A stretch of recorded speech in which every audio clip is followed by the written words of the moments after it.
Good evening, everyone. It's 5 o'clock. This is the regular meeting of the City Council of the City of Victorville and City Council sitting as the Library Board of Trustees, Southern California Logistics Rail Authority, Southern California Logistics Airport Authority, successor agency to the Victorville Redevelopment Agency, the Victorville Joint Powers Financing Authority, the Victorville Water District, and the Victorville Housing Trust. There are no items in front of me for the audience to speak at this point in time.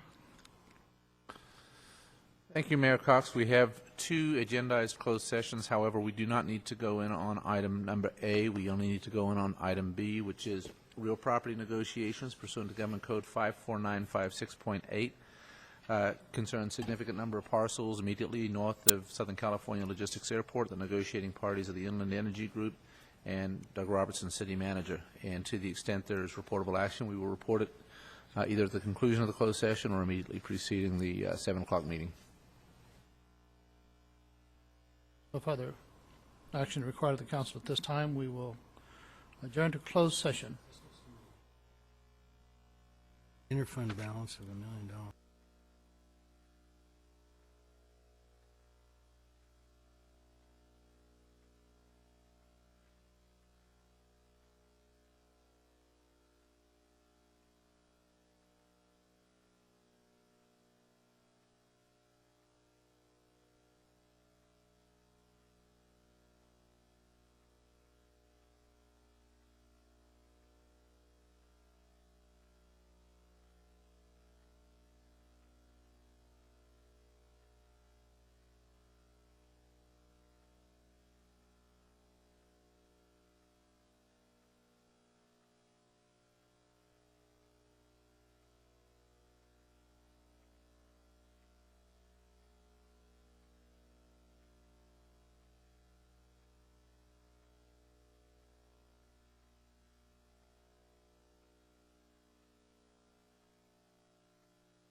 Call the meeting to order, and first of all, thank all of you for being here. This will be the regular meeting of the City Council of the City of Victorville, and the City Council sitting as the Library Board of Trustees, Southern California Logistics Rail Authority, Southern California Logistics Airport Authority, successor agency to the Victorville Redevelopment Agency, the Victorville Joint Powers Financing Authority, the Victorville Water District, and the Victorville Housing Trust. We have returned from closed session. I'd ask the City Attorney if there's any report. Thank you, Mayor Cox. We had two items listed on the agenda for closed session, item A and item B. We only held a closed session with respect to item B, real property negotiations pursuant to Government Code 54956.8. The properties in question are north of Southern California Logistics. Are all listed on the agenda by parcel number, and the parties are listed on the agenda, and at this point there is no reportable action. Thank you. We're going to have two things, the invocation and the pledge. The invocation will be Pastor Larry White, and after the invocation, if you'd remain standing, Mr. Don Trapp, the fire chief, will have the Pledge of Allegiance.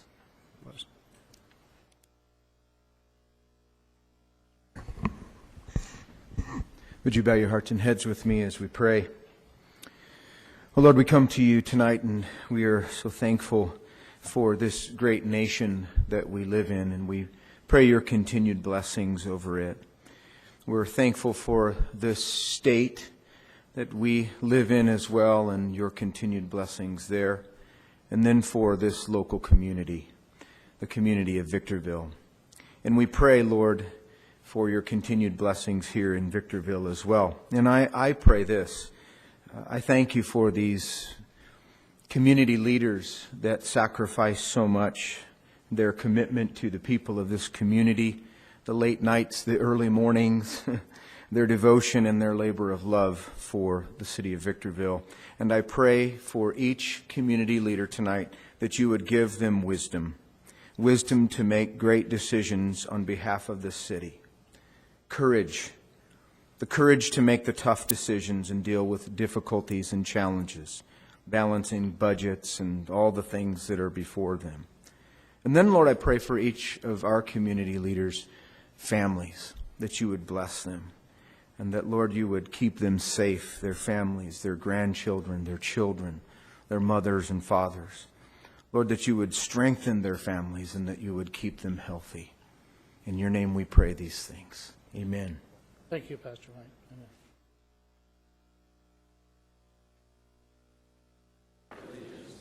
Flag of the United States.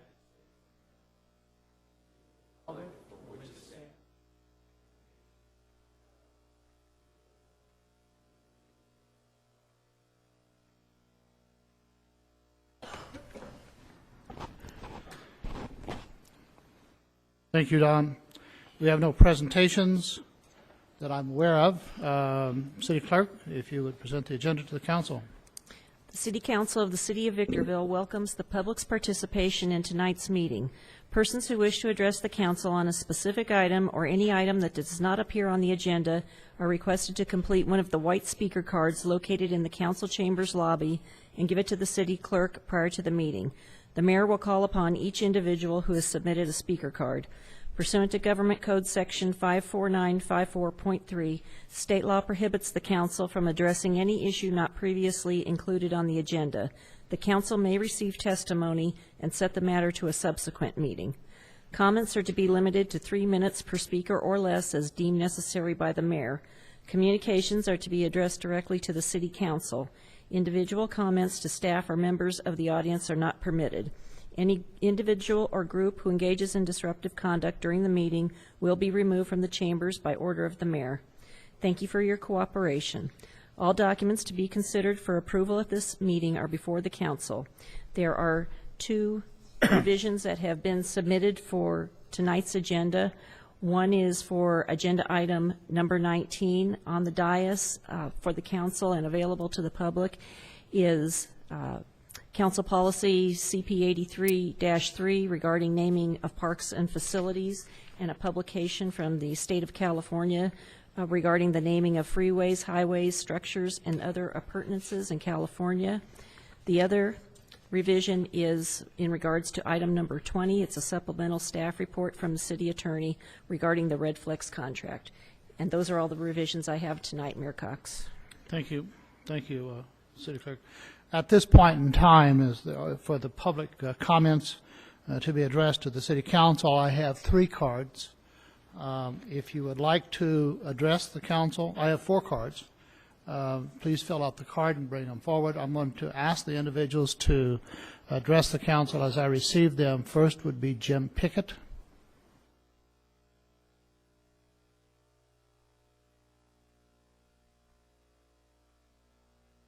Good evening, ladies and gentlemen of council. My name is Jim Pickett, and I noticed in the invitation, the prayer we had, you mentioned the safety of our kids in our community. I have one thing to say, and I just wanted to bring it up to the council member. I've been here 11 years, and between Park and Amethyst, it's been 45 and 40 miles an hour. All of a sudden, there's a sign up between Amargosa and Amethyst for 50 miles an hour, which to me is ridiculous because you have Hook Elementary School, you have a park, you have a shopping mall, you have a church who's very active. 50 miles an hour is way too fast. And in fact, if you council members will take a ride, just past Amargosa, there's a new sign up, 50 miles an hour. Approximately 30 yards from there, there's a sign that says crossing with the kids on it. A little bit further than there is a flashing light for kids, for school. Then there's Hook Elementary School and a brand new sign right in front of the school, 50 miles an hour.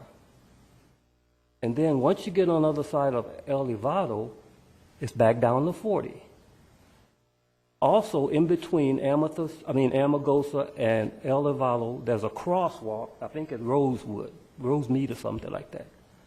And right by the crosswalk, there's a fence, a block fence. Now, a kid could be walking down there. If somebody's doing 50 miles an hour, there's no way they could stop if some kid stepped off that curve. My wife was hitting the rear end because she had to stop for some kids going across the street. I saw a kid get hit by a car, but the car was going very slow because he was walking his dog, and the dog stepped out in the street. I don't see any justification for increasing the speed from 40 to 50. I talked to the city engineer, one of the gentlemen, and he said it's controlled by the state. And to me, I didn't believe it. But he said a study was made, and they did a study on the traffic flow. Behind that study, they decided to put the sign up for 50 miles an hour. To me, it doesn't make any sense at all. The traffic was doing 40 miles an hour already, and they were going over 40 miles an hour along that section anyway, over the speed limit. So now they got 50 miles an hour. Where do you think the traffic's going to be moving? 40, 50? No way. You got a play field, you got a school, kids always walking up and down that street. 10 seconds, Mr. Pickett. Okay, but that's, and as you noticed in the last few seconds, in the paper the other day, Sheriff Victorville Station addresses school bus zone safety issues. To me, that's a safety issue. Don't put 50 miles an hour in the school zone. That's too fast. Thank you, Mr. Pickett. Thank you. The next speaker would be Brian Rhodes. Hi, how you doing? I wanted to address a public safety issue that we obviously have all had in the city of Victorville for numerous years. I've been a resident here for 31 years, and I've seen lots of different things go on throughout this city, all over the place. The neighborhood that I live in now, we have a public safety issue that has to do with the animal control of all things. Normally, it's like the sheriff's department trying to control the gangs, but we also have a problem with animal control where they don't respond to people.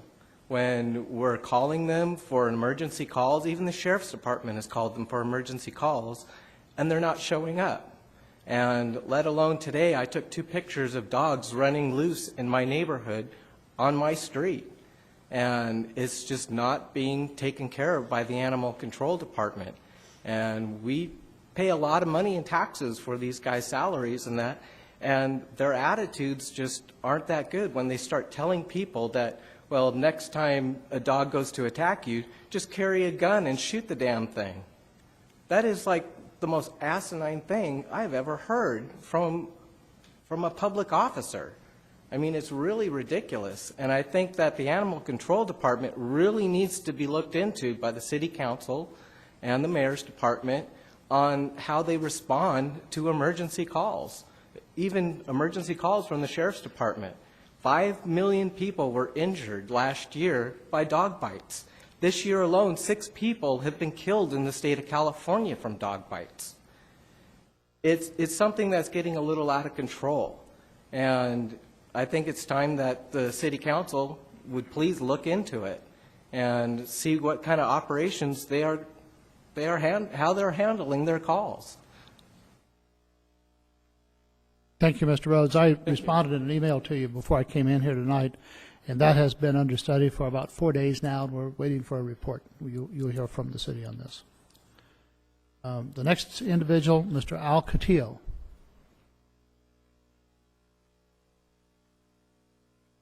It's crazy that I have to come here in front of the city council to get a bunch of weeds cleaned off Riviera Drive.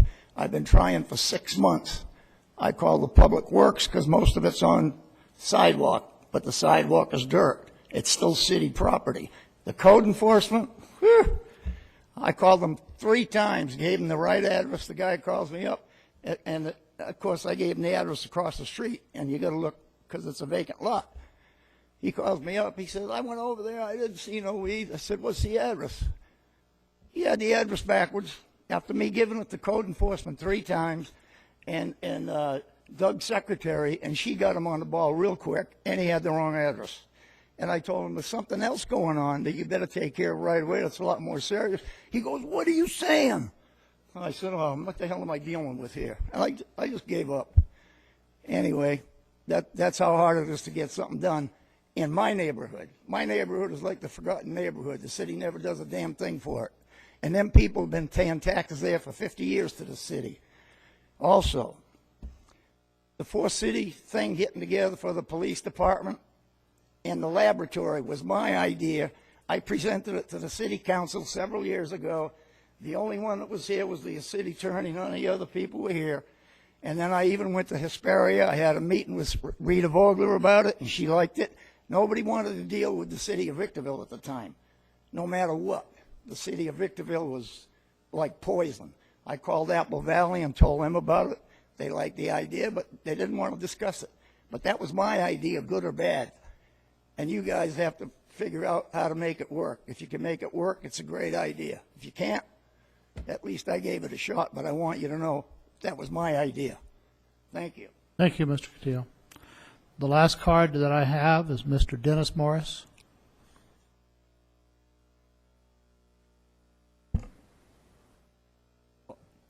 Council, I'm here in response to item number 19, the renaming of a city street.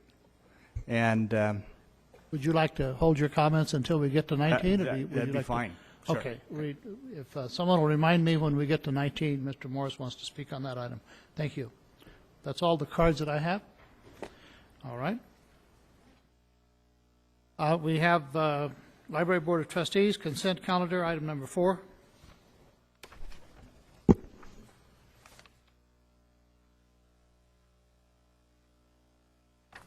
Motion by Mayor Pro Tem McEachran, second by Councilmember Vyas.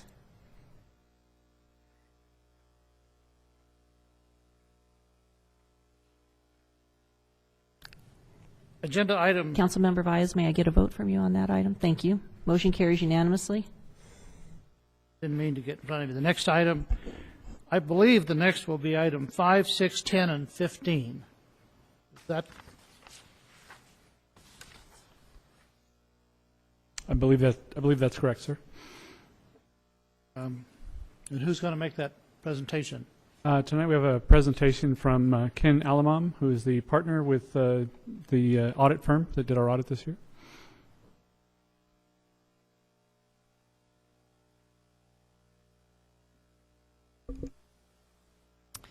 Thank you very much. I'm actually going to be speaking on the audit of all of the financial statements that have been presented to you for tonight's meeting.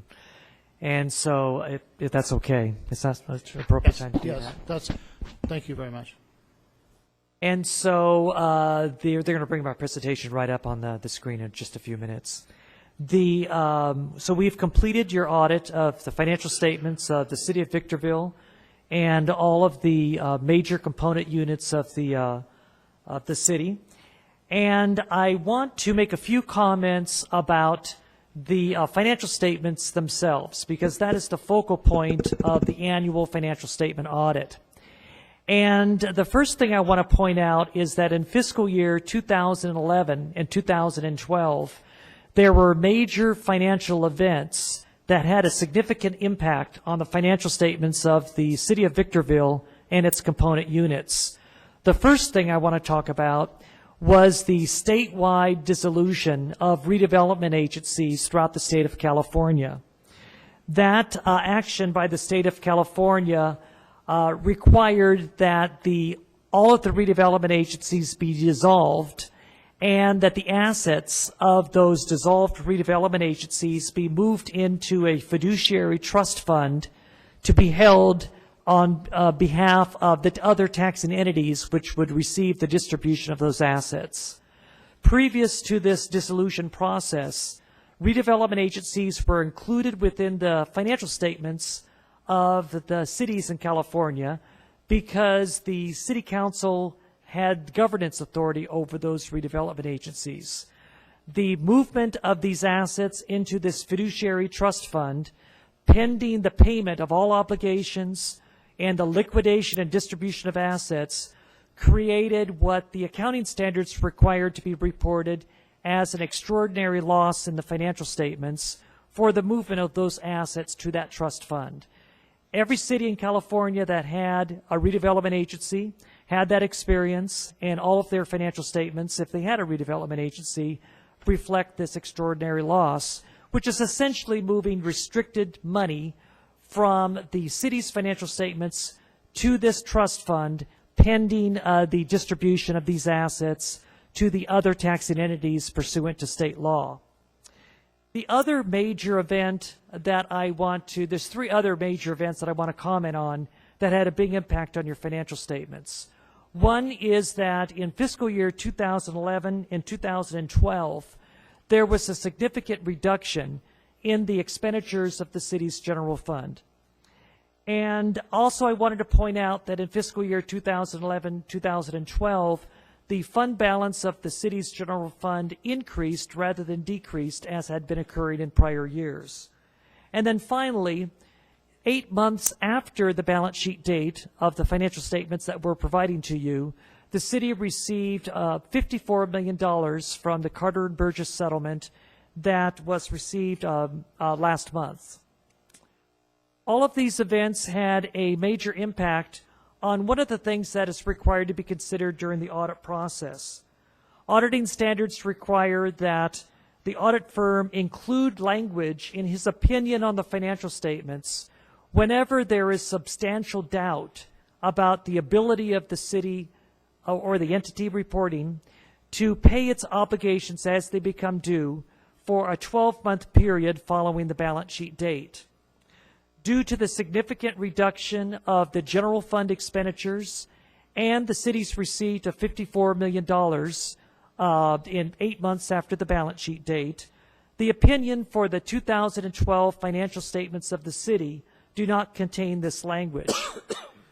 For only the Southern California Logistics Airport Authority has this language been applied due to the airport authority's dependency upon redevelopment funding from VITA and due to the continued insufficiency of pledged revenues in the airport authority to meet its obligations as they become due. This slide here summarizes the activity of the city's general fund, and it compares the activity for 2012 compared to 2011. And you can see by looking at this slide that in 2011, the fund balance of the general fund declined by $4.4 million. In 2012, the fund balance of the general fund increased by $638,000. The primary cause for this result was the city reducing its general fund expenditures by almost $3 million. Let's take a closer look at the details that make up this result. First, let's take a look at revenues. This slide shows that general fund revenues in 2012 were slightly less than the revenues in 2011.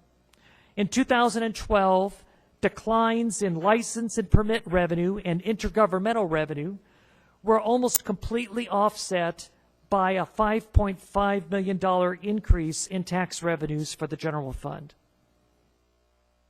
On this slide here, I've summarized the expenditures of the general fund by major function. And you can see by looking at this slide here that the city in 2012 reduced its spending in almost every area of spending, in its general fund except for public safety.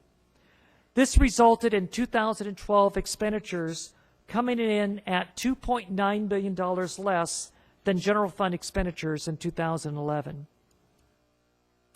I'm required to remind you that the objectives and purpose and focus of a financial statement audit is on detecting significant misstatements in the financial statement amounts. When audit tests indicate that the risk of significant misstatement is low, the auditor gives an opinion without qualification that the financial statements are fairly stated. Now, when we go about doing our test for significant misstatement, we learn a lot about your accounting records. And professional standards require that I report to you certain conditions that warrant the attention by management. Our written report to the City of Victorville included comments on the items that are indicated on this slide, that there were a number of year-end adjustments that were attended to during the audit process, the insufficiency of airport revenues to meet the bond requirements of the airport authority, the need for an enhanced analysis of grant funds, the continued monitoring of interfund activity, more timely cash reconciliations, follow-up on a large accumulation of vacation leave balances, adding clarification language to employee timesheets, and a recommendation to commence periodic financial reporting, or to recommence periodic financial reporting to City Council throughout the year. These items were discussed with management and the audit committee during the course of the audit, and management agreed with their comments and has developed a plan to attend to these items. As required by the reporting requirements for government audits, a number of reports have been issued that are in your report packet for today's meeting. These reports communicate the matters that I'm addressing in my presentation today. These reports include an opinion on the basic financial statements of the city, separate opinions on separately issued financial statements for the Victorville Water District, the Southern California Logistics Airport Authority, the Southern California Logistics Railroad Authority, and the single audit report, which provides to the federal government a report on the results of compliance testing that is directed by the federal government to be applied in financial statement audits for local governments. A report on the city's compliance with the state-mandated appropriation limitation, and then a summary of our audit results to this body and the audit committee that, again, are being covered in my meeting to you today. In my concluding remarks, I do want to point out that, first of all, that I did meet last month with the audit committee and reviewed with the audit committee the financial statements that had been issued and the results of our audit testing. I also want to point out that significant improvements have been made by the City of Victorville with respect to its financial reporting over the last 12 months.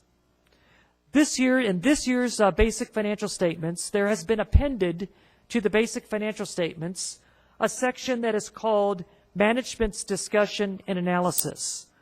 This is a section that is required by the Government Accounting Standards Board for management to comment on what the numbers in the financial statements mean to the reader. It provides an opportunity for management to give guidance to the reader to interpret the amounts in the financial statements and what they tell the reader about the financial activity of the city.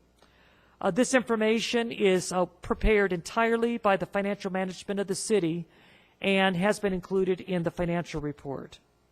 Another very important addition to the financial report was the addition at the end, at the back of the annual financial report for a full complement of statistical schedules. These schedules give valuable information to the reader about the operational activity of the city. It puts that operational activity into a multi-year historical context, and it gives the reader a lot of information to evaluate the city's financial condition in the history of the city. These two sections that were again prepared in their entirety by city financial management are outside the scope of the opinion on the basic financial statements because the auditor is not permitted to opine on these because these amounts these schedules include multi-year data that is outside the scope of the financial statement audit process and include subjective commentary that is not subject to the objective evaluation process of the audit test. However, they do represent very valuable enhancements to the city's financial reporting process, and they have allowed the city's annual financial report to be promoted to the status of a comprehensive annual financial report, or what we call in the profession a CAFR. The Comprehensive Annual Financial Report is the most robust form of financial reporting that is available and applicable to local governments and represents an achievement that the city should take great pride in. And finally, I do want to comment that we have completed all of the audit tests that are required by the auditing standards, and we have provided an opinion without qualification that the financial statements of the city and its component units are fairly stated in all material respects. And that completes my presentation. Ken, thank you very much. Are there any questions? Have a question from Mr. Kennedy? Just a couple, Ken. Thanks very much for your presentation. And I'm obviously from the results of your report tell us that not our only focus, but we need to be focused on the airport authority and the financial issues there. I think we've done a good job in all other areas. The airport authority is struggling. And as I look at a cash flow statement, and that's kind of where I wanted to focus, when you add back depreciation and whatnot, the actual operating activities at the airport, meaning the rent income, landing fees, and those various against operating expenses, generated about a $1.6 million surplus. I'll call it a profit, but it's a cash surplus, which I think from an operational standpoint should give us a lot of comfort. Our big problem out there, as I read the statement, is that the property tax revenues flowing in aren't sufficient to cover the bond payments primarily. I mean, I'm simplifying it, but the principal and interest, it's just not sufficient. We're short about $6 million overall this last year. Is that a pretty fair reading of that condition? You've put it in a nutshell exactly what the issue is there, which has been complicated by the dissolution of redevelopment agencies, because these are redevelopment funds to a large degree that are flowing through to the airport authority. The other thing, and just to comment on it, and I'd like to make, you have classified some interfund receivables and payables as non-current, although we know that in this current year those have been satisfied, and I think based on what you knew at the end of the year, non-current would be the correct presentation. But I think it is important to understand that series of $20 million interfund transactions have been cleared up. That is a very good point. Yeah. Thank you very much. Thank you. I have a question on page 3 of your report on compliance and other matters. On your interfund borrowings, it states that certain interfund borrowings are not formally approved by the City Council. Then you go into talking about the landscape maintenance and drainage facilities and the DIF. Are you saying that that there's been an interfund loan borrowings recently, this last year? That's an excellent question, and to put that this comment in perspective, and really this is a communication item for management to follow and be attentive to. This situation is a consequence of fund accounting. All of the funds of the city are in the same cash pool.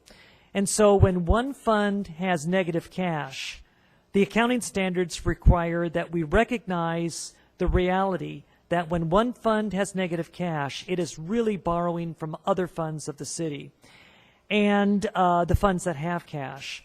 And so the two borrowings in question here are the consequence of funds during the fiscal year 2012 ending up with negative cash balances that required the recognition of that interfund borrowing. So these were not transactions that could be foreseen in advance, but rather were a consequence of the financial activity in the funds of the city in 2012. Okay, in the grand jury report, they made mention of the interfund loan borrowing that took place, and our city manager said that was not going to happen again. So this could not have been helped. Correct. Is that what you're saying? It That is wasn't like correct. he intentionally did it after he was told not to do it. Right. Okay. Because even if you can budget ahead what the ending cash is going to be in every fund of the city, and you could budget that, it's impossible to make that determination with absolute precision. So on occasion, there will be this situation that arises out of the normal process of fund accounting and financial reporting. Okay, and then my next question is regarding the financial statements. It says here that the finance department does not regularly present summarized financial analysis to the city council to aid in its stewardship of the city. That's disturbing to me. I mean, how serious? I mean, to me, that's pretty serious because we're making financial decisions every meeting regarding this authority, and yet there is no financial statements in place. When we discussed this with management, they were in full agreement with what you just said, and they recognized the importance of providing this reporting to City Council. And they indicated that there have been staffing reductions that have, and system conversions that have complicated the ability to do that on a timely basis, and they made a commitment to attend to that as quickly as they could. I guess I was confused when your last statement was that you felt that the financial statements were stated fairly. Mm-hmm. But how do you say that when there was no financial statement? Mm-hmm. The financial statements that we're opining on are the year-end annual financial statements that are prepared in accordance with generally accepted accounting principles. This particular recommendation had to do with keeping City Council apprised of the financial status of each fund of the city throughout the fiscal year. That's more of an element of accounting control and internal control and fiscal management, but doesn't speak directly to what we are opining on, which is the annual financial statements that are issued at the end of the year. Okay, so the yearly ones were done. Absolutely. And that's what you based your decision on. Is that what you just said to me? Okay. In financial statement audits, we are not given an opinion on the monthly data that is compiled on an interim basis. Okay. Mr. McKeon. Ken, would it be fair to say that because of the way that money flows in a municipal government, that to some extent inter-fund use of funds is kind of basic and critical and commonplace for most cities? Absolutely. And what the accounting standards require is that, first of all, what you just said is absolutely true. All local governments use fund accounting. They all the funds in every local government share in the same cash and investment pool.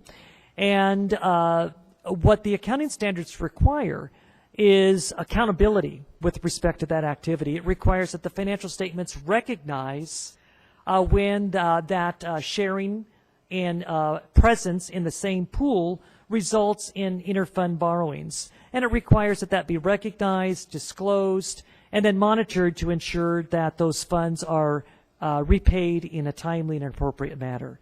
So it's all about accountability and proper disclosure and reporting, but the process itself is not in and of itself something that is inappropriate.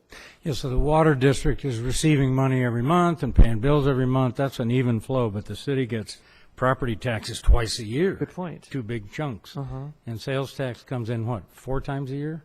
Yeah. Mm-hmm. But during that interim, it's necessary to pull the money from somewhere to pay bills. So that interfund borrowing is not inappropriate. It's not inappropriate. What's necessary is that it be recognized in the accounting records. Right. Mr. McEachran. Well, I'm definitely pleased we finally, after 4 years, have gotten to an unqualified opinion, at least with respect to the city, and I compliment staff and as well as your firm in working through that and all the recommendations that we've had over the years. One of the areas that concerns me, and this question's more for our management, not so much for you, is to the grant funding. That item has been on every single audit since I've been on the City Council, and it seems to never go away. What can we do to make sure that it goes away this year? That's a good question. The grant funding is actually very difficult for us because we have been very successful at obtaining federal grants. We expend the dollars and then have to go and justify it and get those dollars returned to us. So Ken's firm and management have had a very similar discussion for the past several years saying, look, the grant funding that you got onto us for not having in place yet, not getting our reimbursement yet, we got those reimbursements, but now we have new grants that we're spending dollars on, and it's simply more of a timing issue. It takes time to get the money from the federal government. It takes time to put together the documentation to show the federal government that we expended it in an appropriate manner. And it really comes down to staffing, much like the financial reporting issue. It comes down to staffing. One of the reasons why we have a clean audit is because of cuts that were made, and those cuts affected every department with the exception of public safety, including finance. Unfortunately, with the reduction in staffing, some of those things take a little bit more time, and grant funding is one of them. One of our voluntary layoffs was our accountant who handled our grant funding for the city. And we're struggling to make do with the staff that's remaining because we didn't replace that position. Similarly, on the financial reporting, the analyst who used to do the quarterly reports for the council left the city about a year ago for a temporary time, and then ultimately she's now retired. So we hope to fill that position very soon. And answering kind of two questions at once here, the grant funding, I don't have a time frame for. It's something that we have to live with until we can get enough funding to have enough staff to be more timely with it. We have processes in place to try to get it as quickly as we can, but it simply is a slow process. Well, and if I might follow up on that, and this question goes to both you and to you, Ken, and that is to the federal process. And so my question then becomes, is this not an issue in every city that applies for federal grants? I mean, the reality is that even if we had the proper staffing in place, would we ever not have this on our audit? Because my understanding is that based upon how we get reimbursed and how we expend those funds, that you're not likely to ever take this issue off of our audit because of that discrepancy in time in collecting that money. So if that's in fact the case, and we can recognize the fact that it's about the federal government and the federal process, then why does it need to be on here? You've asked a good question, and Doug very accurately described the situation. The balances that we see in the financial statements indicate that there may be some, it's not just a timing problem, there could be some adjustments that need to be made. For example, let me give you one example. If you have a fund balance in a grant fund, it may indicate that there was eligible expenditures incurred in the general fund that need to be identified as being reimbursed by those grant funds, and had been identified in the reporting to the federal government. So the fund balances indicate that there is some analysis that could make more accurate the financial reporting of the financial statements. And the reason it's on this, you're right, this is going to stay in our recommendations until the matter's cleared, but it doesn't need to be cleared tomorrow. We don't want it to fall off your radar screen because it indicates that there's something that needs to be looked into. But the thing that you need to keep in mind is that every single year the city has qualified to have what I refer to as a single audit, which means that your major grant funds are being very rigorously tested for conformity to federal regulations, including the sufficiency of supporting documentation for the reimbursements that are received by the federal government. So that's a very comforting process, that process has not indicated question cost or amounts that need to be returned to the federal government. And so the fund balances here represent more of a kind of a fine-tuning of your records to give recognition to some of the activities that were supportive to that process, but maybe need to be, some adjustments need to be booked so that the funds can be properly applied to the right cost center. Okay, then last question. Based upon that, can we get there? Is there ever a period in time, assuming we have enough staffing and we deal with all of that type of stuff, where that issue would go away? Because from my perspective, having seen it on every single audit since I've been on this council, I'm concerned about that. I'd like to see us move in a direction of, we've eliminated a number of things that we've been dinged on, so to speak, on the audit, but can we get to a point where that one would go away, in your opinion? I'll leave that to management to respond to. I want to mention that this is not an uncommon finding in our audits. It's we look very carefully at the grant funds, and it is not uncommon for us to make this comment. And one of the reasons for that is that it's a very time-consuming process to resolve, because a lot of these, the fund balance by its very definition represents an accumulation of financial activity over many, many years.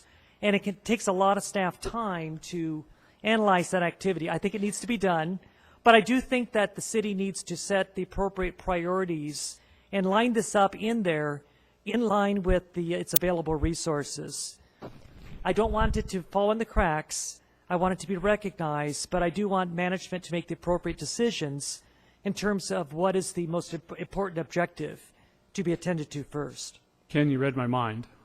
It is something that we can accomplish. It will be very difficult, and the fact that it keeps recurring is because we have been successful at grant work, and I would hope that it doesn't get eliminated because we don't have grants coming in. Quite honestly, that was going to be my comment, was that it's really a prioritization. To me, it's much more important that we provide you with regular financial reports like we used to than it is that we catch up on these grant reimbursements. And so the financial reporting is going to take precedence. In fact, I'm going to put Adele Mosier, our CFO, on the spot a little bit, but I believe that you're going to have a new quarterly report in April, possibly even at the next meeting. I don't know. She's shaking her head yes, so I guess I got that one right. But we certainly want to do that, but in the list of items that we need to address or have needed to address for these years, I would say that this grant issue is probably, if not at the bottom, it's very close to the bottom of the prioritization list. Would it be Let's fair move to on say in just we one could second solve here. that? Councilmember Garcia, and then we'll get back to you, Mr. Kennedy. Do you have any questions? No questions? Mr. Kennedy? Would it be fair to say we could solve that problem if we took a cop off the street and spent it on that instead? Shake your Ken- head no real quick. My concern is, or I'll just raise it, do you see any indication that there have been costs incurred on these grants that have not been requested for reimbursement? No, that is a focused risk in the audit, something that we look very carefully at. So this really is more of just lining up the debits and credits. If there's no further questions, Doug Robertson, last word? Yes, I do want to thank Ken and his team at Meyer Hoffman McCann for working with us over all of these years to get to this point. It's a tremendous accomplishment, both for the City Council, who's made the hard decisions to make the cuts that we've made, and then also for, of course, the management team here at the City of Victorville, and especially to Adele Mosier, our Chief Financial Officer, and Pat Rosenberg, our Accounting Manager, who, for this year, thank you very much. Adele Mosier got a title change and a little bit of a responsibility change as of July 1st. And essentially, although I was somewhat leading them, she and Pat and her team handled effectively all of the audit work and the work with your firm without including me, except as necessary, and that was much appreciated. I have plenty of other things to do. So I do want to thank her and thank your team as well. Thank you, Ken. Thank you very much for the presentation. For the City Council, you have items 5, 6, 10, and 15, and this is to receive and file, not approve. We need a motion to that effect.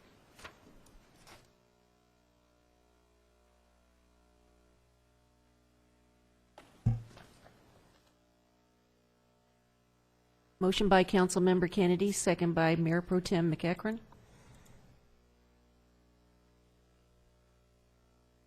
Motion carries unanimously. Again. Unless I'm totally lost, we're on item 7. Correct? Agenda item 7, written communication, Southern California Logistic Airport Authority. Award of a contract for installation and repair fencing at SCLA.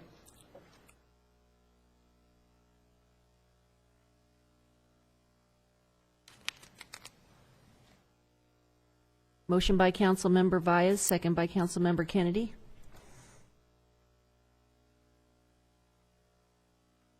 Motion carries unanimously. Agenda item number 8.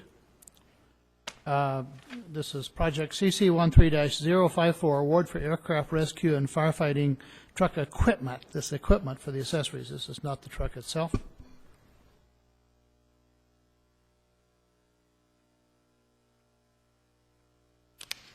Motion by Mayor Pro Tem McEachron, second by Councilmember Vyas. Motion carries unanimously.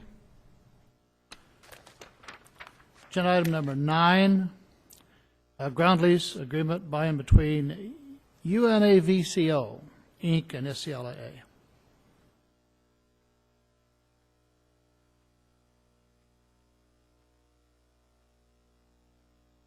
Motion by Councilmember Kennedy, second by Councilmember Vyas. Motion carries unanimously. Item 10 has been taken care of, I believe. Is that correct? Correct. Item 11, this is to reject the bids. Do you need a motion to do this? If so, the chair is open for motion. Also, item 16, are you considering both at the same time? Yes, thank you. Thank you. That would be item 11 and 16. Motion by Councilmember Vyas, second by Councilmember Kennedy.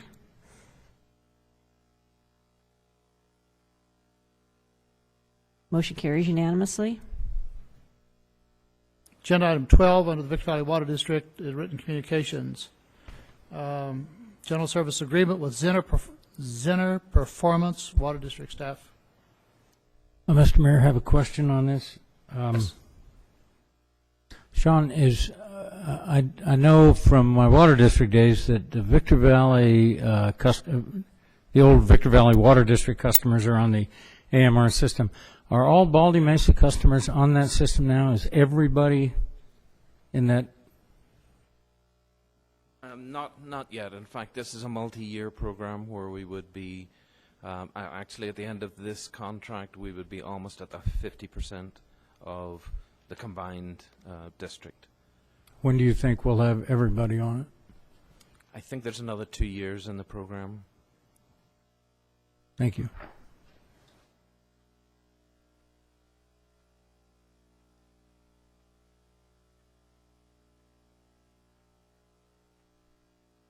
Motion by Councilmember Kennedy, second by Mayor Pro Tem McEachron.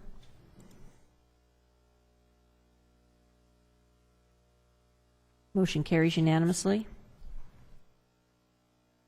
Item 13 is a consent calendar. Unless something is to be pulled off, they can all be approved in one motion.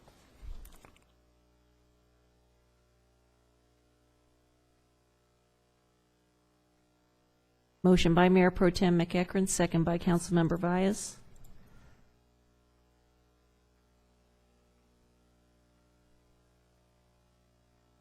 Mayor Cox, may I get a vote from you on this item?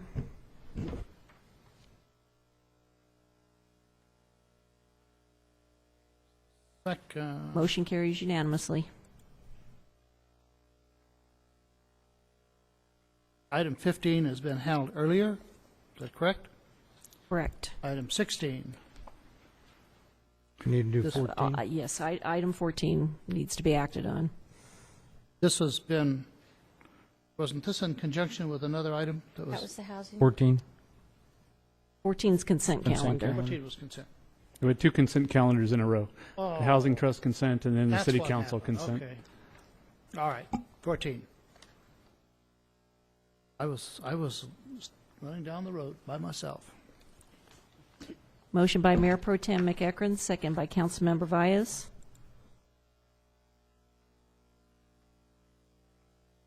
Motion carries unanimously. Now, item 15, that's been already handled. Item 16, and I thought that was handled. That one Correct. has been. Item 17, presentation of a request to approve award to install one picnic shelter at Village Park, project BM 13-017, in the amount of $56,420. Motion by Councilmember Vyas, second by Mayor Pro Tem McEachron.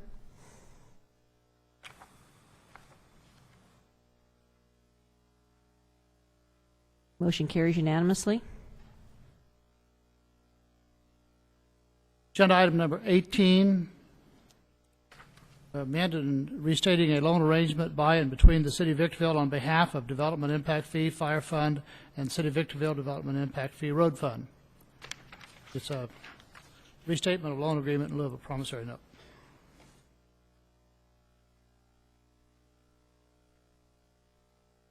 Motion by Councilmember Kennedy, second by Mayor Pro Tem McEachron.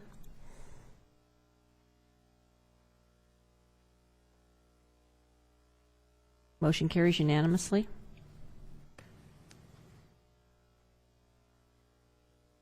Item number 19, there's been a request that this would be continued for a couple of weeks. At the same time, we have information, and we have a discussion by the council, and we also have 3 cards on item 19. I will take these in the way they were presented to me. The first would be Mr. Charles Glasper.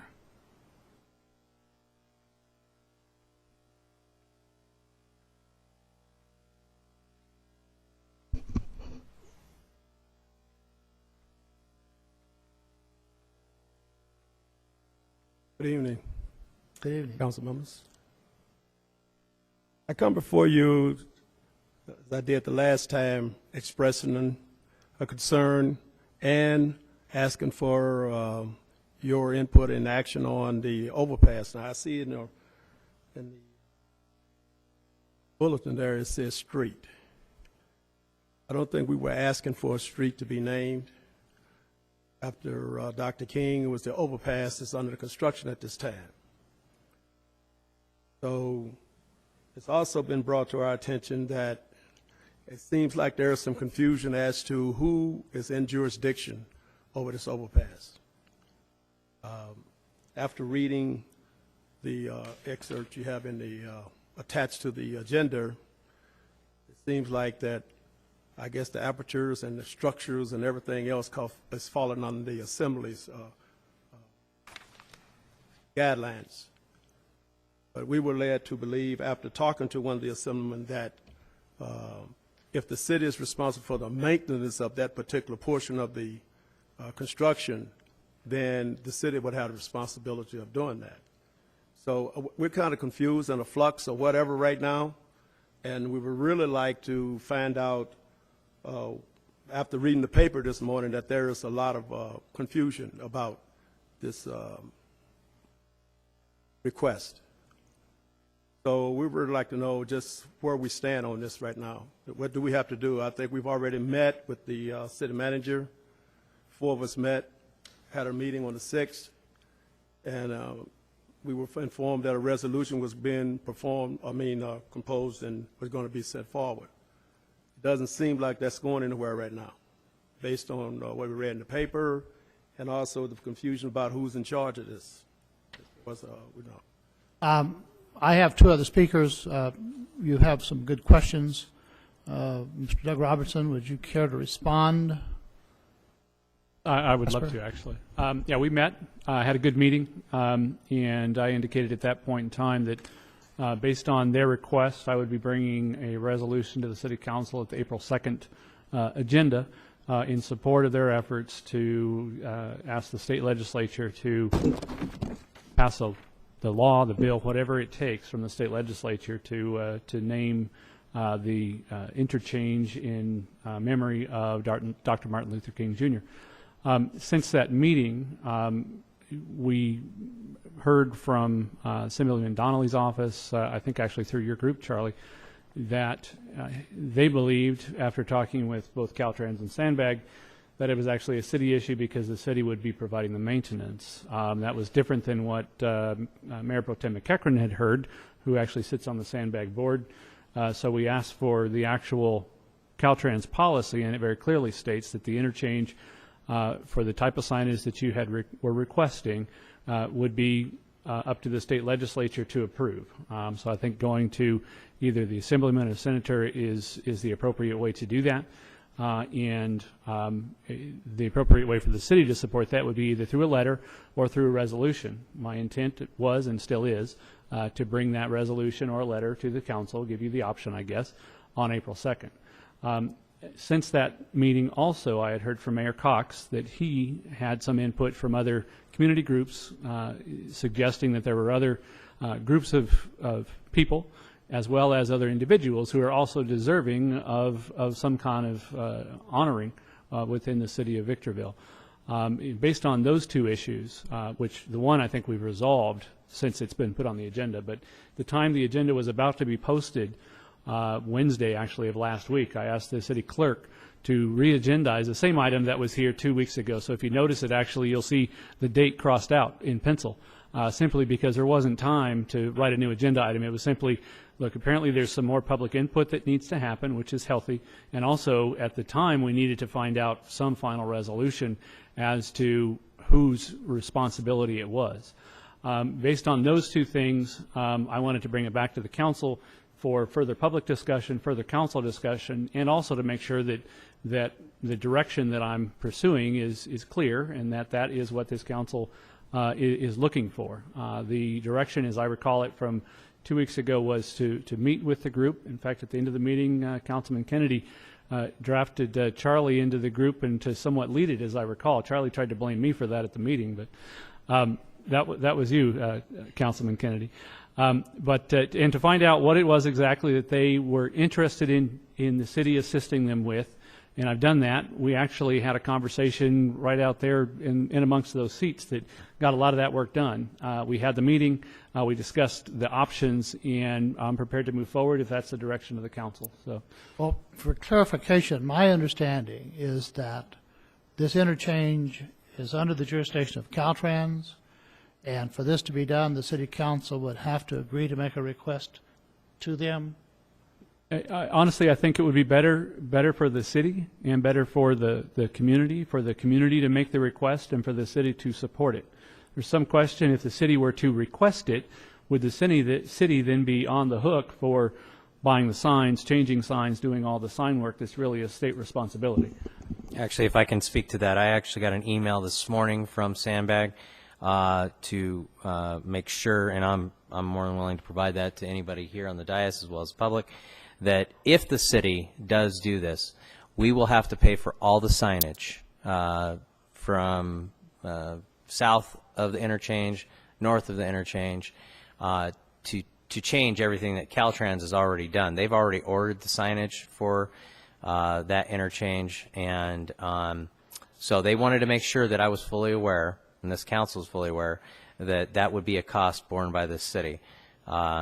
Which is something new that I just got today, based upon the article that was in the paper today. So, but again, Caltrans is the one that told me that it was the state legislature that had to do this.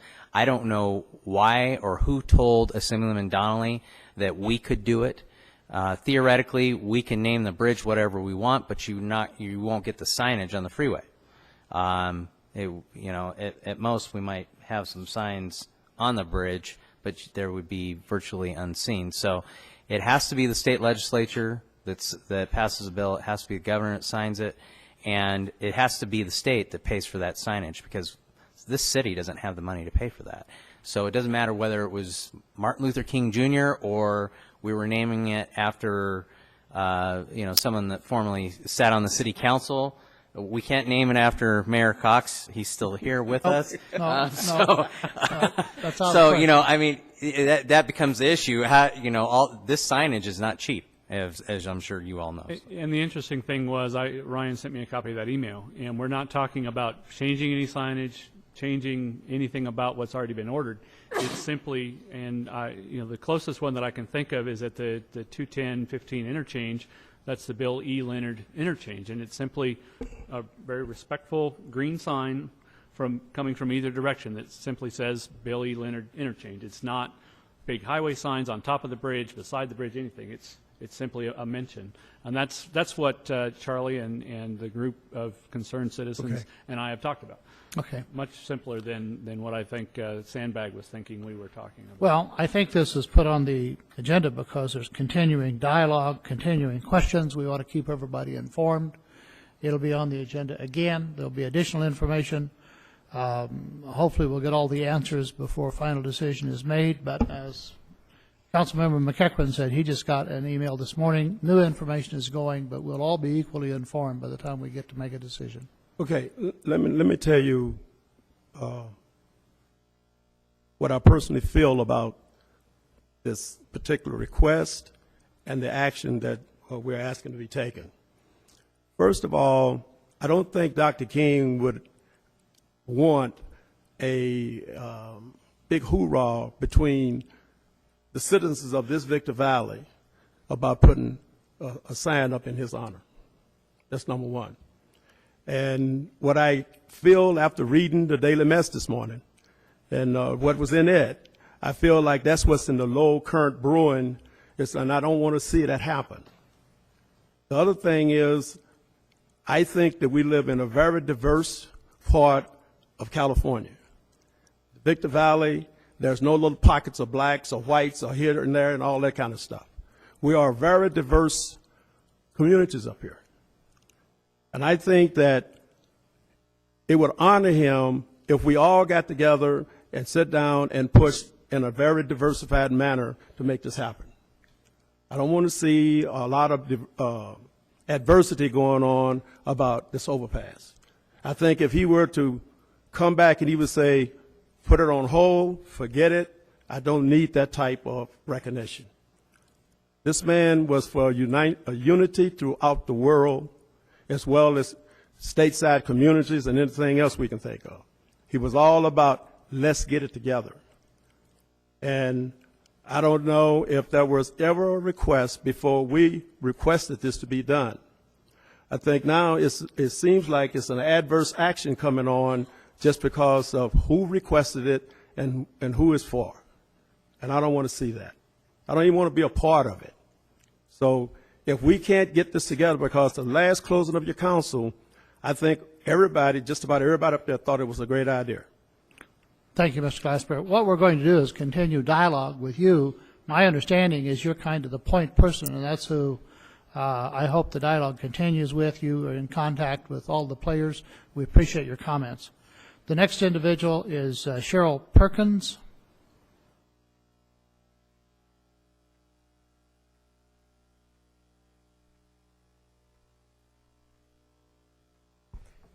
Good evening, Mayor Cox, City Council members. I am Cheryl Thomas Perkins, and I've been a resident in Victorville for about 13 years, but my association with the city goes back a lot farther because my parents moved up here a few years before I did. I had the pleasure of meeting Councilmember Baez and Mayor Cox at the recent State of the City event. I don't know if you remember that. Mayor Pro Tem, we met not too long ago, I think, at the Victorville Opportunity. I think we weren't sure where you were going to be at that time. And I've had the opportunity to work professionally with both Doug and Keith in my profession as a senior government affairs representative for Los Angeles World Airports. I'm here today just to support this naming of the Nisqually interchange for the Reverend Dr. Martin Luther King, Jr. I was so excited when I first heard about this a few weeks ago. My mom sent me an email, and she thought I'd be interested in it. I hadn't heard about it prior to then. So I was really excited about it, and I've been sharing the information with the folks and told everyone who knows anything about it to put me in touch with anyone else who's involved with it, and I would lend my voice and my support. So I look forward to the clarification that we're going to get because, again, we've heard a couple of different things here today. I do know, as far as the request and the timing of the request, that there have been subsequent suggestions, and I would ask that you consider, if nothing else, just the timing of that. This is not going to be clearly the last interchange or new street or area which can be named after someone in the city of Victorville. So if this one can be taken in its merit, clearly I can't imagine a more deserving person on the local, national front, as well as internationally. Dr. King, stood for everyone. And again, I mean, we can go on and on about his contributions. And I think that even personally, anyone in Victorville, we could probably get signatures from a lot of folks, hundreds or thousands, who could say how we have personally benefited, in our lives from Dr. King and related, more directly to anything we do here in the community. So I thank you for your consideration. I hope that we do move forward. If there is opportunity or need for myself, as well as others who I might be affiliated with, to help move this forward, feel free to contact me. I look forward to dialogue and to the progress of this very worthy cause. Thank you for your time. Thank you for your comments. Last card is Dennis Morris.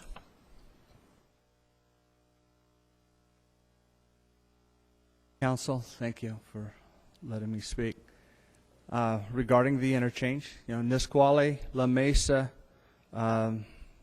off-ramp, that's 2 streets, and changing, the information that I got, we were going to be changing some names of the streets, and the unintended consequences of renaming streets can be catastrophic, quite difficult, because it's not as easy for the council to change the name of a street, but then you have GPS and Google and all of the map makers that have to change the names of their maps to satisfy that.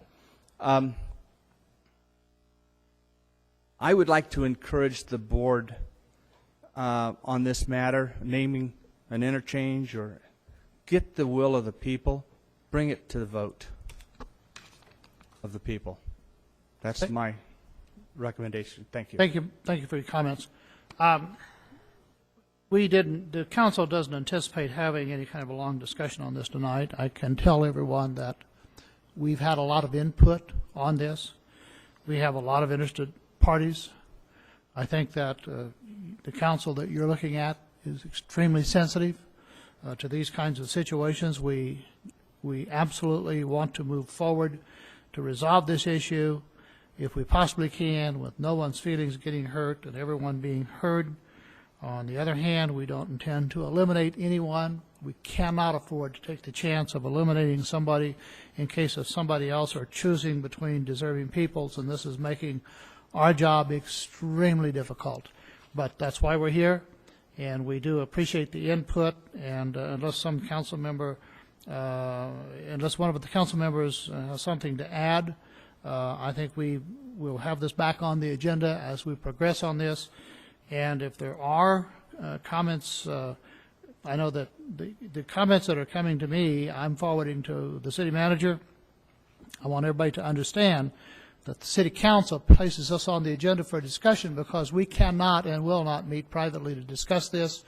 We all believe this has to be a very open discussion, very transparent, so that the public knows exactly what we're doing, and that's why this is on the agenda. So for the council members who have suggestions, recommendations, or questions, also direct those to Mr. Doug Robertson. Any further on this item? I always have something to add. Question, I've noticed Doug. that. Are we going to have a walkway along that bridge? There is a sidewalk. Sidewalk. Yes. Yes. I've been giving this a lot of thought, frankly. My wife and I have been talking about it at some length. I'm not in favor of renaming streets. I'm opposed to it. I don't mind telling you that. Don't have a particular interest in renaming the interchange. And I've been giving a lot of thought to Dr. King. And I guess my question is, we all understand that Martin Luther King was probably the most prominent black civil rights leader in the 20th century. I think we'd all agree with that. But he wasn't the only one. There was a man that stood behind him the whole way, named Whitney Young, who was vitally important to that movement. There were some others. To me, one of the most inspired leaders was Julian Bond, not very well known. But I think there was a man who pushed a much heavier rock up a much steeper hill, and his name was Frederick Douglass. And I think you could stop 100 high school students walking off campus, and they wouldn't have the faintest idea who Frederick Douglass was. Couldn't tell you. Which is a shame. Which would be a shame. It's a shame. It's a terrible shame.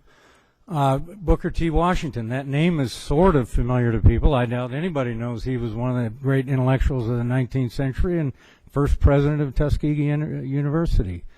You know, it's a long list, folks. But I read something very interesting in the paper this morning about Susan B. Anthony, another name that the average kid coming out of high school wouldn't begin to be able to tell you what she did or who she was. After the 13th, 14th, and 15th Amendment were passed, I want you to all to, you may not know this, but only half of the black population was given some semblance of the rights of citizenship, and those were black men. Black women had no say. They had no vote any more than white women or Hispanic women or any other women. Susan B. Anthony spent 60 years of her life crusading for the right of women, half of our population, to have a say, and it happened after she died. So this is all my way of saying, if we're going to do something with this bridge, and I think Dr. King would probably like this idea if he were here, let's do more than just honor Dr. King. Let's use it as a way to honor everybody who's played an important major role in civil rights in this country, and it doesn't have to be just him. I'd string that bridge with plaques, and I'd go through a process of deciding who ought to be there, and I'd want the world to know we have a civil rights bridge over our freeway, and we're commemorating and honoring the important people in American history who've allowed this to happen. And I think that is broad enough that even Dr. King would say that's probably a pretty good idea. Let's think about it.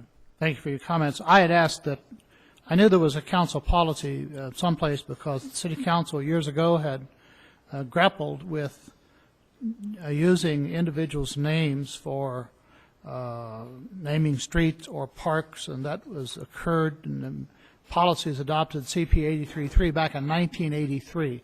It hasn't been an easy thing to do, and it's going to no matter what you do on this, it's not going to be easy, and it's not going to go away. And every few years, it's going to come back, and so we'll just hope for the best. If there's no further comments on this, I'd like to move ahead on item number 20. I have a card on item number 20. Item number 20 is the Redflex contract. We're going to have a report from the city attorney. Before we do that, is it Chris Armator? I'm sorry, I can't really read this.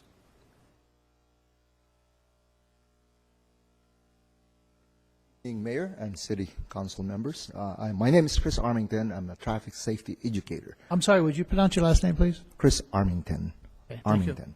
And I am in the board member of the Driving School Association of California, and also certified AAA at one time, National Safety Council, master driver of the U.S. Army. And I really think that the red light flicks, I didn't get the $2 million, okay? I just read that in the newspaper today. But I think I'm fairly much expert of traffic safety. I don't have no degree in traffic safety, but I've been doing it for about 23 years. It started out in the military, okay? And I really think that it's going to be a bad move for us to remove that Redflex system too early, or maybe just let it go into oblivion or whatever. But it does save lives. I teach traffic safety, and of course, it has reduced the amount of individuals coming to these traffic schools that we have just because of that camera up there. And it is a deterrence for anyone to go through that knowing it is there. And of course, I believe I could remember that the first 10 months that it was installed, it comes from Daily Press, it says it reduced collisions, it reduced injuries, and it reduced the amount of death in our streets in Victorville. So how much is one life cost? Well, I think it's more than one traffic signal with a camera. So if you guys going to be asking me if we should keep it there, I think we should. I always said that when I go through a Chamber of Commerce briefing. I think we should apply traffic lights with cameras throughout the United States. any camera, because it's really easy to beat. That I have done that. I studied it. I teach traffic safety in front of 200-300 instructors just to let them know how it works. And you know what? I think it's just education, plain and simple. I told the Chamber of Commerce before in a meeting. I said, yes, you can beat that. I said, how do you do that? Well, look at the light. I think it's just simple education, and that's where it is. Right now, I don't think you guys know that the California Highway Patrol has introduced with, of course, one of our legislature, an assembly or Senate bill that says that that they're moving the age up to, if the person does not take driver's education, that you will not be able to get a driver's license until they're 20 years old. It was introduced last month in February. So I think when the California Highway Patrol agrees with, including the DMV, that the age should be raised up to that, I think there is a good reason. It's all about education. Thank you very much. Thank you very much.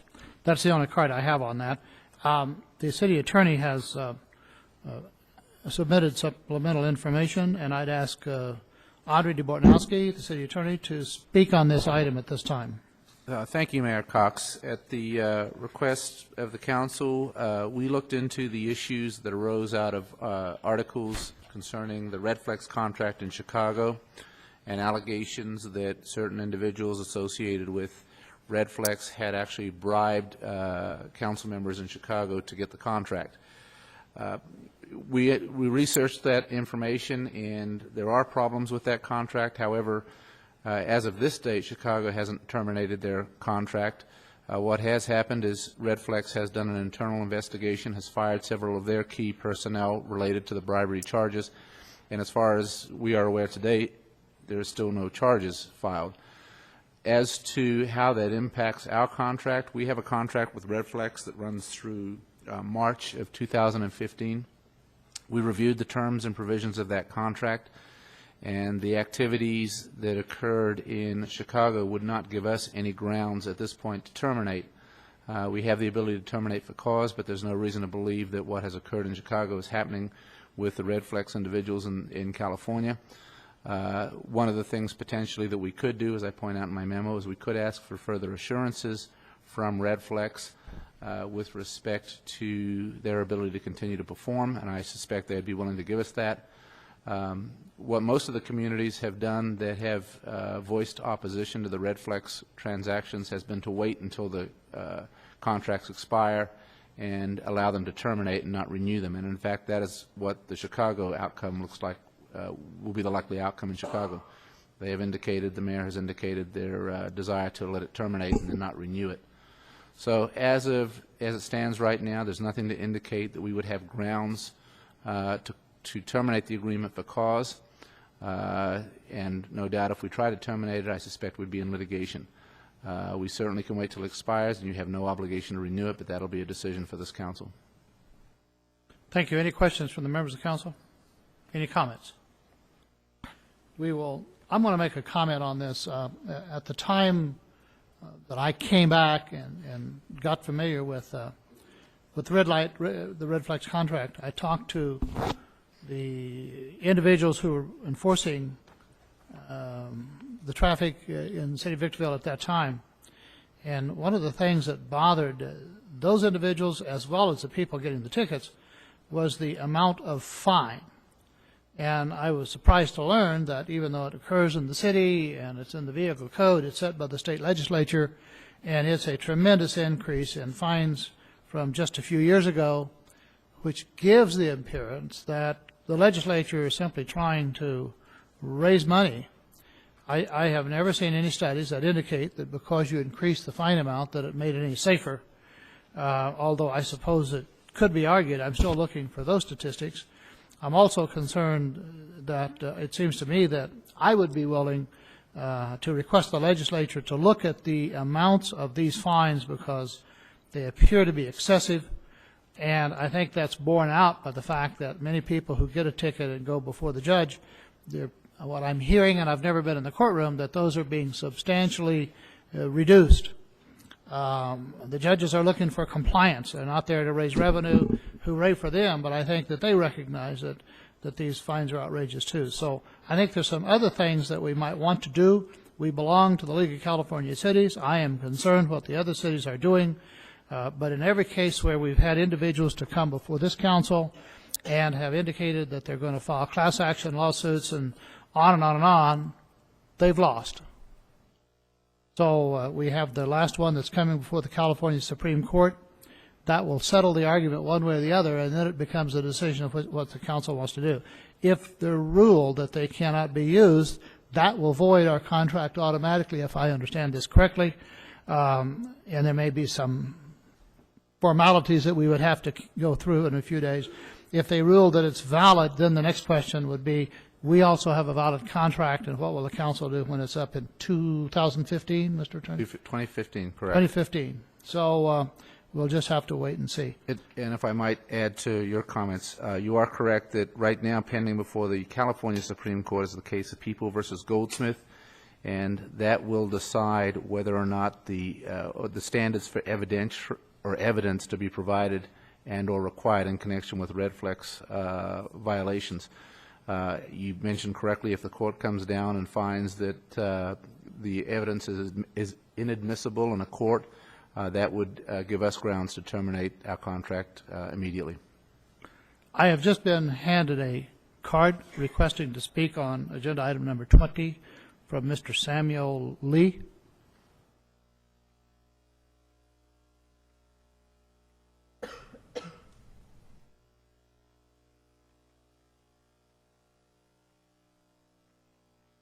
Mayor and council members and that. Item 20, the red flag, I think that it's, I think so many things about it is unfair. I think that number one, the timing on it. I think the timing is very different from the other traffic signals. I haven't done the study yet, but I plan to do it. I'm sure that if we did a proper study of that, we would find that the timing is, oh, I don't know how many seconds, but it's shorter than the other traffic signals. And in essence, it seemed to be somewhat of a trap, because you mentally get used to a traffic signal changing, giving you X amount of time if you're come up to a light that is getting ready to change and or haven't changed yet, and you have a certain amount of seconds to get through it properly, like all the rest of the lights are. But these particular ones that are only installed in certain areas where it seems that you know, heavy traffic, easily a lot of people traveling through there, and as I said, they set the timing so quickly until it seems to be unfair. I realize that it brings in a lot of revenue for the city. No, it doesn't. Oh, it does not? No, it does not. Didn't know. I thought it did. I'm sorry to interrupt you, but I've tried to clarify this over and over and over for all the critics who say the city did. I was not here, but the city did it for revenue. If they did, it's a colossal failure. It does not provide revenue for the city. But go ahead. I thank you for that, Mr. Mayor. But as I said, and the amount it's extravagant, almost $500. And then if I heard someone say that it's good and it does a lot of good and prevents terrible accidents and maybe even deaths. But if that's the case, why don't they have them at all the traffic lights? You know, if it's that good. But I think they, as I said, they have them there, and it seems to be so unfair the way it's set up at those certain locations, number one, and number two, that the timing on those things are wrong. They're not standard. It's the other lights are, and it sets up an unfair situation where it seems that people are being entrapped, and because their mindset is on a light is going to go from you know, green to orange to red in X amount of seconds, And that's not the case at these points. Okay. Thank you. Thank you very much. This item has come up before, and I've received the explanation in regard to the timing of the yellow lights based upon the speed of the traffic that's coming up to the light. You know, if it's running at 50 miles an hour, that yellow light's longer than if it's on a street with 15 or 25 miles an hour. But rather than to get into that debate or try to discuss that at this point in time, that issue has been raised before, and there are many people who believe that somehow it involves being a speed trap, which, by the way, is illegal in the state of California. Not in the South, but it is in the state of California. I would ask that at least the traffic engineer submit some information to the city council members so that we'll all have the information on how that yellow light is set. Is there any further discussion? Mr. McEachran wanted to speak on this matter. Yes, thank you, Mr. Mayor. Again, I had asked that this come before the council for a couple of reasons. One, I think in looking back, as a policy decision that this council got into, it doesn't make a whole lot of sense. But the bigger issue to me is the constitutionality of the red light cameras. I don't believe they are constitutional, and I'm hoping that the California Supreme Court will ultimately find that. So I am in favor that we continue to monitor this.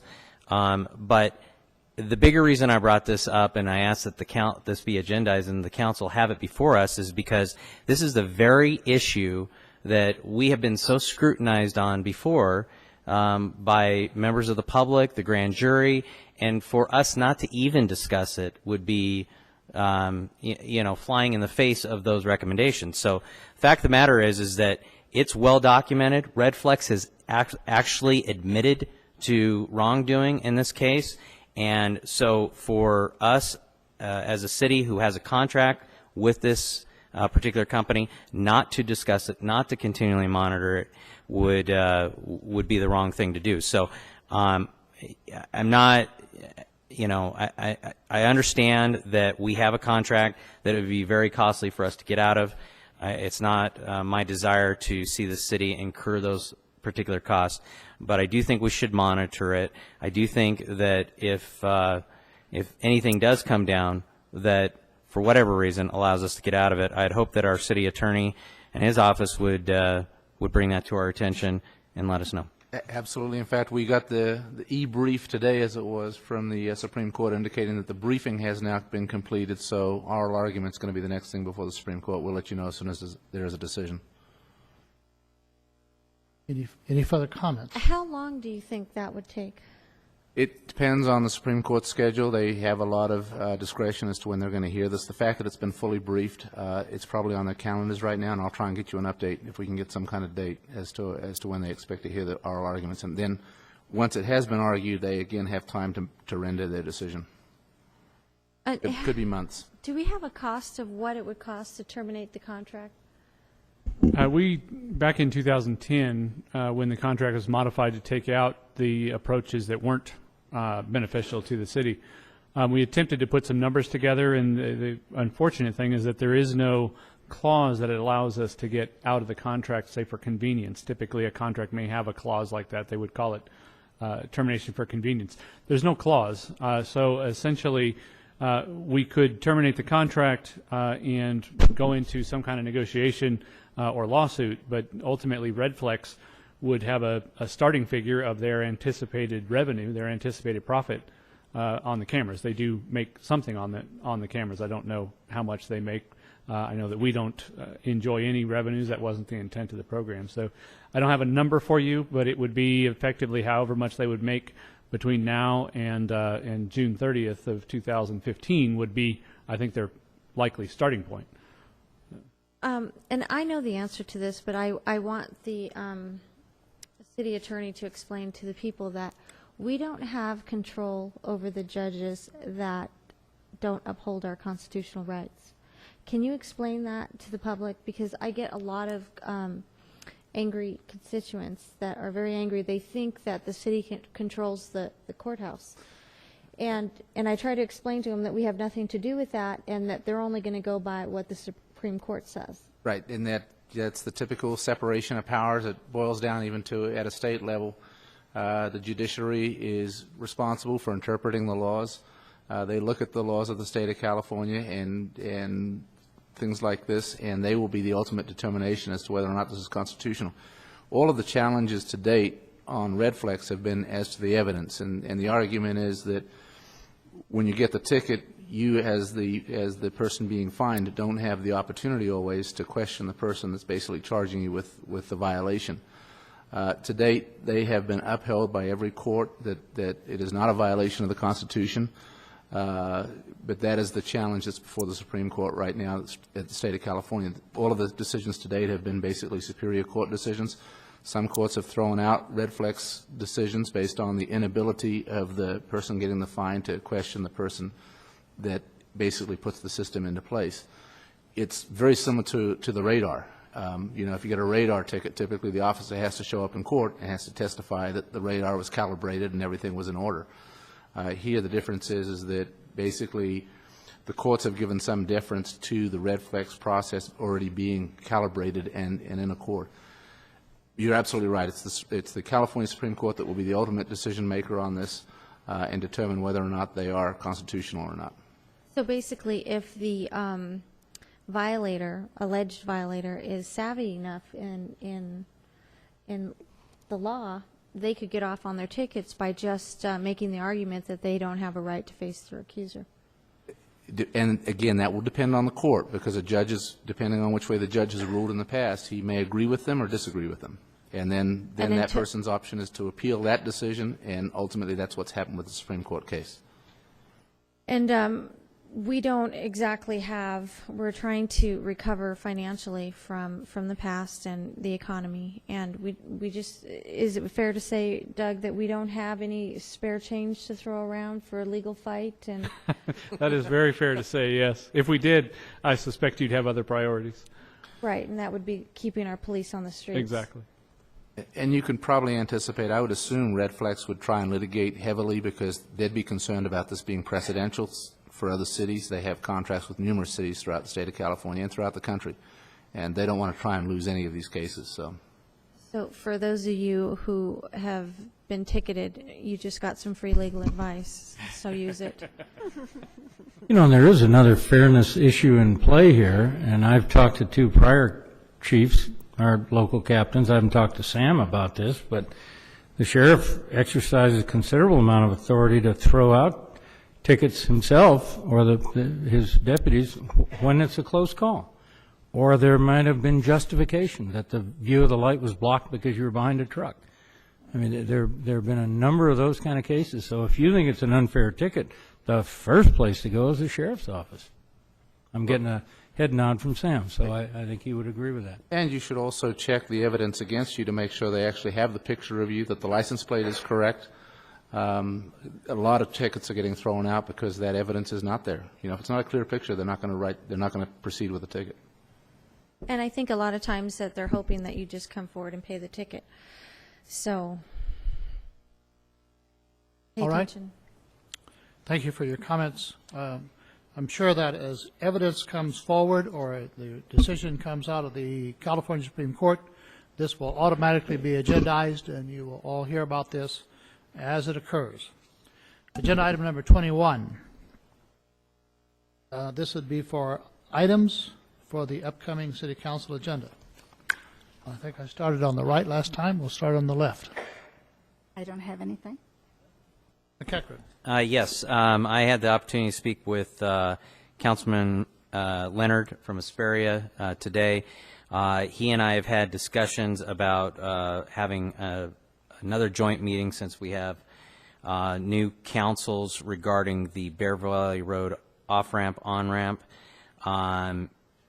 As you may recall, a few years back, this council voted unanimously to move forward with that. Hesperia was a split 3-2, so it did not move forward.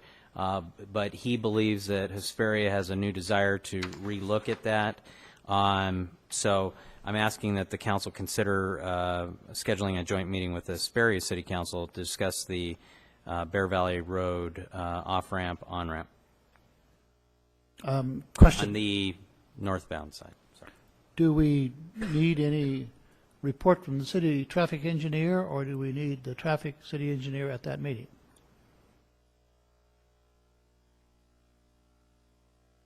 That is entirely up to the council. Not to Certainly not to have a meeting. It wouldn't, you could direct us to Well, start. I'm sorry, I don't mean to interrupt, but I don't want to have a meeting with the Hesperian and say, yay, wonderful idea, and have our engineer to say, it's ridiculous, unlawful, and you can't do it. I'd like to get the answer first so I know what my options are.